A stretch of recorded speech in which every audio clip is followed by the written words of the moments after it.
မိဖွားရင်တိတ်ဆုံးသွားတဲ့ဇနီးကိုတင်ကြိုပြီးတာနဲ့ဒီလူကမွေးကင်းဆက်သမီးလေးကိုချီပြီးတောနက်ထဲဝင်သွားတယ်ပြီးတော့တောင်ဆောင်နှက်ကုန်းကမျက်ခြောက်ပုံနဲ့ပြစ်ထားခဲ့တယ်။စောင်းအုံနောက်ပိုင်းလေစိမ်းတွေကပါဆက်ရွက်မတန်အေးစိတ်နေတယ်။သူလှည့်တောင်မကြည့်ခဲ့ဘူး။ဒီဝင်ထုတ်ဝင်ပိုးကြီးကိုအမြန်ဖယ်ထုတ်ပြီးအိမ်တော်တဲ့အမြန်ထူထောင်ခြင်းနေတာအဲ့ဒီနေ့မှာဂျွာတွေကကျန်းကွေရင်ကနှက်ကုန်းမှာဆူတောင်းဖို့ရောက်လာတယ်။နှက်ကုန်းကရောက်တော့ကလေးမူတန်တဲတဲလေးကြားလိုက်ရတယ်။၆တက်တဲ့တိုးထဲမှာကြားရတာရင်နာစရာပဲသူခြုံပုတ်တွေကိုဖယ်ကြည့်လိုက်တော့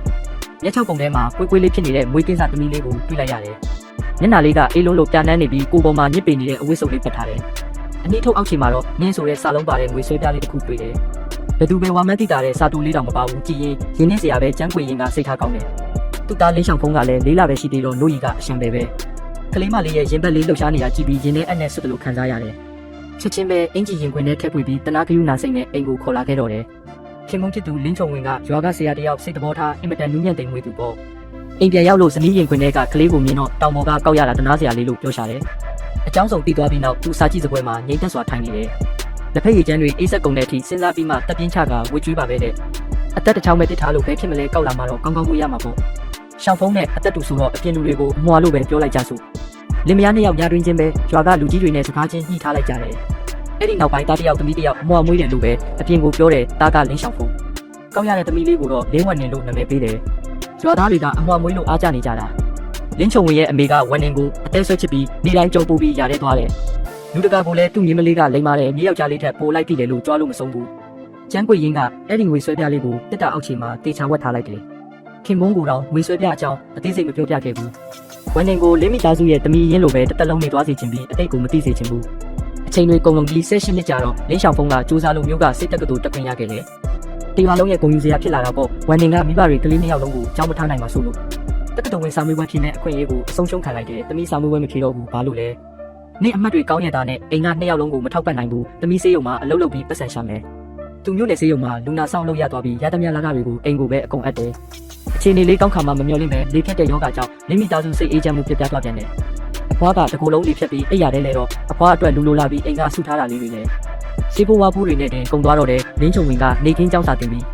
ညနေကျရင်လုပ်ငန်းခွင်မှာအုတ်တယ်ဘီလက်နေထမ်းတဲ့ညကျတော့အမေဖြစ်သူကိုပြုစုရသေးတယ်။နှိမ့်နေပေးရတာပေါ့ကျန်းကွေရင်ကတော့အိမ်မှာဆေးတိုက်ခမင်းကျွေးအဝိရှော်နဲ့အလုပ်ရှုပ်နေတယ်။လင်မယားနှစ်ယောက်ခါမဆက်နိုင်အောင်ပြင်ပန်းပေမဲ့တာသမီတွေရှိမှညှဉ်းညူတန်တစ်ချက်မထွက်ဘူး။ဝင်းနေကမိဘတွေပြင်ပန်းတာမြင်တော့ဆေးရုံကအလုပ်ကနေထွက်လိုက်ပြီ။ညဘက်ဆေးရုံကျူတီဆောင်တဲ့အလုပ်ပြောင်းလုပ်တယ်နေ့ဘက်ကျတော့အိမ်မှာအဖွားကိုပြုစုတယ်။အဖွားကိုလေ့ကျင့်ခန်းလုပ်ပေးပြီးညဘက်ကျတော့ဆေးရုံမှာလူနာကြီးတွေကိုစောင့်ရတယ်။တစ်နေ့ကို3-4နာရီပဲအိပ်ရလို့လူလဲတော်တော်ပိန်သွားပေမဲ့စိတ်ပြတ်တာမျိုးမရှိဘူး။လင်းဆောင်ဖုံးကအเจ้าမှာအိမ်เจ้าကြတော့เจ้าထွက်ပြီးအလုပ်ကူလုပ်မယ်လို့ငိုပြီးဖုံးဆက်တယ်။ဝင်းနေကအကူမရဘူးအကူကမိသားစုရဲ့မျှော်လင့်ချက်ပဲ။စာကူစူးစမ်းတာကပဲမိဘတွေကိုကျေးဇူးဆက်ရရောက်တာအိမ်အတွက်စိတ်မပူနဲ့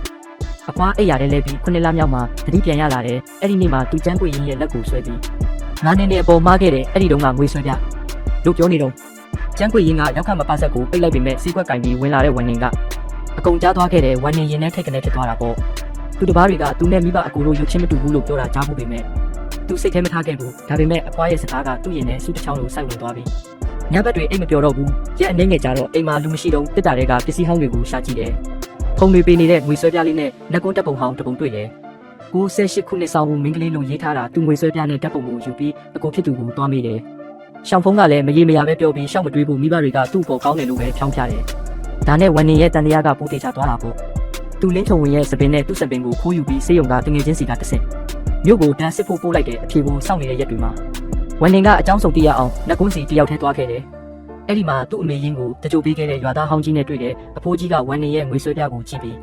းမနေနိုင်ပဲနှစ်ပေါင်းများစွာဝတ်ထားတဲ့အမှန်တရားကိုပြောပြတယ်အဲ့ဒီတုန်းကမင်းအမေမိဘရခတ်နေတာအဖွားအိမ်ကပတ်စံပို့ပေးပေမဲ့မင်းအဖေကျိုးကြံပန်းကပတ်စံဖြတ်သိမ်းပြီးစေးရုံမပို့ပြီးလို့မင်းအမေတည်သွားတာပြီးတော့မွေးကင်းဆက်မင်းကိုပါဒီမှာပြစ်ထားခဲ့တာမင်းမွေးဖခင်လင်းချုံဝင်ကမြင်ပေမဲ့ချင်းချောက်ခံရလို့ဘာမှမပြောရဲဖြစ်ဘူးဒီနှစ်တွေမှာမင်းအဖွားအရင်ကမင်းကိုလိုက်ရှာနေတာနှစ်ပတ်ကြာတော့နာစစ်စစ်ချက်ထွက်လာတယ်စာရွက်ပေါ်မှာတွေးသားတော်ဆက်မှုမရှိကြောင်းအတိအလင်းရေးထားတယ်လင်းဝမ်နင်ကအဲ့ဒီအဖြေကိုကင်ပြီးစေးရုံစင်ကြမှာတ냐လုံးထိုင်ကိုနေခဲ့တဲ့18နှလုံးလုံးချစ်ပေးခဲ့တာတွေကစေတနာနဲ့ပြောခဲ့တဲ့လိမ်ညာမှုတစ်ခုဖြစ်နေတော့ရင်ထဲမှာအတော်ခံရထက်သွားတယ်နောက်ရက်မနက်မှာသူအဲ့ဒီစာရွက်ကိုကျန်းကွေရင်ရှိချပြပြီးမျက်ရည်တွေနဲ့မေးတယ်မေသမီးကဘသူကလေးလဲဘာလို့သမီးကို18နှလုံးလုံးလိမ်ထားကြတာလဲကျန်းကွေရင်လည်းစာရွက်ကိုကြည့်ပြီးဖုံးကွယ်လို့မရတော့မှန်းသိလို့ငိုပါလေရောဒါနဲ့နှကုန်းမှာကောက်ရခဲ့တဲ့အကြောင်းစုံကိုအကုန်ပြောပြလိုက်တယ်ပြီးတော့ရှိုက်ကြီးတင်နေတဲ့သမီးကမေတို့အတွက်သမီးရင်းပါပဲမေတို့ကသမီးအဖြစ်ပဲခံရမှန်းသိရင်စိတ်မကောင်းဖြစ်မှာစိုးလို့ပါဝန်နေလဲအကြောင်းစုံကြားပြတာနဲ့အခန်းထဲပြေးဝင်ပြီးငိုတော့တာပဲတကားပိတ်ပြီးတရက်လုံးနေနဲ့အိမ်တွင်းလေတူတင်းမာနေတော့တုတ်ကောက်ကင်ထားတဲ့ စပင်းဖြူဖွားအုပ်တယောက်ရောက်လာပြီးသူကဝန်နေရဲ့အဖွားရင်ကျိုးဖွားပါတယ်သူဝန်နေကိုမြင်မြင်ချင်းတူးထောက်ပြီးမျက်ရည်ကျကသမီးလေးအဖွားသမီးကိုဆက်ရှိနှလုံးလုံးလိုက်ရှာနေတာငါသားကျိုးကြံပန်းကရက်ဆက်လုံးလို့ပါအဖွားနေတိုင်းဖျားရှိခိုးပြီးသမီးကိုတွေ့ပါစေလို့ဆုတောင်းနေခဲ့တာကျိုးဖွားကပြောပြတယ်ကျိုးကြံပန်းကသားသမီးခွဲချပြီးသမီးကဝင်တော့ဝင်ပိုးလို့မြင်နေနောက်အိမ်ထောင်တွေ့ရင်အနောက်ရှက်ဖြစ်မှာဆိုလို့သူ့အမေမသိအောင်ဝန်နေကိုစွန့်ပစ်ခဲ့တာအခုကျိုးကြံပန်းကစီးပွားရေးအဆင်ပြေလာတော့နောက်လိုက်ရပြီးဝန်နေကိုပြန်ခေါ်ချင်နေတာသူ့ကိုအကောင်းဆုံးထားချင်လို့တဲ့ကျန်းခွေရင်နဲ့လင်းချုံဝင်တို့ကလည်းမတားပါဘူးဝန်နေကောင်းလေးကိုကုတ်ပြီးသမီးလည်းကြီးပြီးပဲကိုဆုံးဖြတ်ချက်နဲ့ကိုလုပ်ပါသမီးပါပဲရွေဒီအိမ်ကသမီးတွေအမြဲတကားဖွင့်ထားမှာပါတဲ့ဝန်နေစိတ်ထဲတွေးဟာဖြစ်ပေမဲ့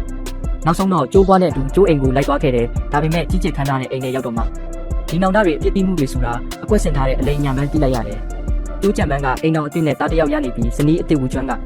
ဝန်နေကိုမုံတီးပြီးစောင့်ကြည့်နေတဲ့အကြည့်တွေနဲ့ကြည့်တဲ့ကျိုးကြံပန်းကလည်းနှက်ခမ်းလုပ်ရုံပဲအားနာတယောက်ပြောပြီးထမင်းတစ်နက်တောင်ကောင်းကောင်းမကြွေဘူးဝန်နေစိတ်ပြက်ပြီးစာကြည့်ကန်းတာဖြတ်သွားတော့လင်မယားနှစ်ယောက်စကားပြောတန်ကြားလိုက်ရတယ်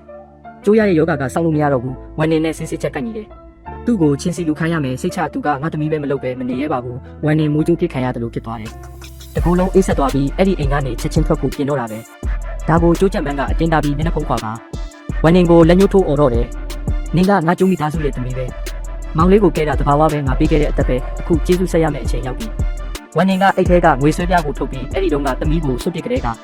သမီးကိုအသက်ရှင်စေချင်လို့လားအမေမိဘရက်ခတ်လို့ပြေတာတော့အသက်ကပတ်စံဖြတ်ထားပြီးနောက်ဆုံးအပတ်တရလေးတော့မချန်ခဲ့ပဲနဲ့အခုမှဘာလို့သမီးကိုလာတောင်းဆိုနေရတာလဲဒီငွေဆွဲပြားကမွေးမေပေးတဲ့နှွေးထွေးမှုပဲရှင်ချင်းချောက်ဖို့မဟုတ်ဘူးကျိုးကြံပန်းကငွေဆွဲပြားကိုမြင်တော့မျက်နှာပြစ်သွားတယ်ကျိုးပွားလဲစိတ်ဆိုးမှန်ဆိုးနဲ့သူ့သားကိုဖျက်ရိုက်ပြီးလူမဆန်ဘူးလို့ဆဲဆိုတော့တယ်ချွေးမကိုဒုက္ခပေးပြီးသမီးကိုပါနှိပ်စက်နေတာကိုဝန်နေလဲအဲ့ဒီအိမ်မှာဆက်မနေတော့ပဲလှည့်ထွက်လာခဲ့တယ်လင်းအိမ်ကိုပြန်ပြေးပြီးကျန်းကွေရင်းကိုဖတ်တာဒဲထန်စွာငူတော့တယ်သမီးတယ်မှမတော်ဘူးဖေဖေနဲ့မေမေပဲသမီးရဲ့မိဘအရင်တွေပါကျန်းကွေကသူ့ကြောကိုပုတ်ပြီးသမီးလေးရဲ့မိမိတို့ကသမီးကိုအပြင်လူလို့တခါမှမတတ်မှတ်ခဲ့ပါဘူးအိမ်ပြန်ရောက်ရင်ပြီးလာပါပဲနောက်ပိုင်းကျိုးကြံပန်းကလာနောက်ဆက်ပြီးတရားစွဲမယ်လို့ချင်းချောက်ပြင်မယ်လင်းချုံဝင်နဲ့ပြန်ရောက်လာတဲ့လင်းဆောင်ဖုံးတို့ကမောင်းထုတ်လိုက်တယ်လင်းချုံဝင်ကကျိုးကြံပန်းရဲ့အတိတ်ကအရှက်တရားမရှိတဲ့အလုပ်တွေကိုဖွင့်ချလိုက်တော့သူလည်းအရှက်ရပြီနောက်ထပ်လာမပတ်သက်ရဲတော့ဘူးဝန်နေကကျိုးကြံပန်းကိုမုန်းပေမဲ့ကျိုးပွားမျက်ရည်ကျနေတာမြင်တော့စိတ်မကောင်းဖြစ်ပြီးကျိုးရုပ်အတွက်ပတ်စံ3000ထုတ်ပေးလိုက်တယ်ဒါကနောက်ဆုံးတွေးသားတော်ဆက်မှုအနေနဲ့ပေါ့အဲ့ဒီနောက်ပိုင်းကျိုးအိမ်နဲ့အဆက်အသွယ်လုံးဝဖြတ်လိုက်တဲ့ဝန်နေလည်းဆေးရုံမှာအလုပ်ပြောင်းဝင်ပြီးသူ့ရဲ့ဂိမ်းဆိုင်မှုနဲ့လုပ်သက်တွေကြောင့်ဆေးရုံမှာလူကြိုက်အများဆုံးတူနာပြုဖြစ်လာတယ်နောက်တော့တူနာပြုလက်မှတ်ပါရခဲ့တယ်